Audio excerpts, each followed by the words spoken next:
ମୁଁ ସକାଳେ ଉଠି ସବୁ ରୋଷେଇବାସ ସରି କାଠ ଦେଖିବା ପାଇଁ ଯାଇଥିଲି। ଜଙ୍ଗଲ କାଟ ଏତିକି କାଠ ଦେଖିକି ଏବେ ତାଳ ପତ୍ର ଆଣିକି ସେଇଟା ବାନ୍ଧୁଛି। ଜଏଣ୍ଟ କରୁଛି ତାଳ ପତ୍ର ଦେଲି।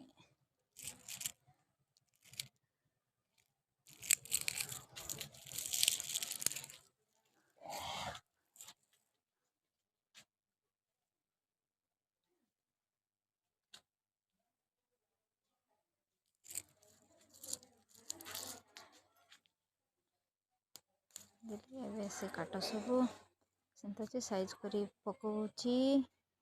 ସାଇଜ୍ କରି ପକାଇକି ବିଡ଼ା ବାନ୍ଧିବି। ବିଡ଼ା ବାନ୍ଧା ସରିଲା। ଏବେ ଆଉ ଗୋଟେ ଜାଗାରେ ଥିଲା ସେଟା ଯାଇକି ଆଉ ଥରେ ସାଇଜ୍ କରି ପକାଇକି ବାନ୍ଧିଲି। ବାନ୍ଧିକି ଏବେ ଘରେ ପଳେଇ ଯିବି। ଘରେ ଆସିକି ମାଛ ଧୋଇକି ଗାଧୋଇବା ପାଇଁ ଯାଇକି ଗାଧୋଇ ଆସି ଯିବି ମିଟିଂ ପାଇଁ ବାହାରିଲି। ମିଟିଂରୁ ସରେଇକି ଆସିଲି ତହସିଲ ଅଫିସ୍। ତହସିଲ ଅଫିସ୍ରେ ସବୁ ପଟ୍ଟାର ସାଇନ୍ ନେଉଛନ୍ତି। ସେଠି ସାଇନ୍ କରିବା ପାଇଁ ଦେଖ ତହସିଲ ଅଫିସ୍।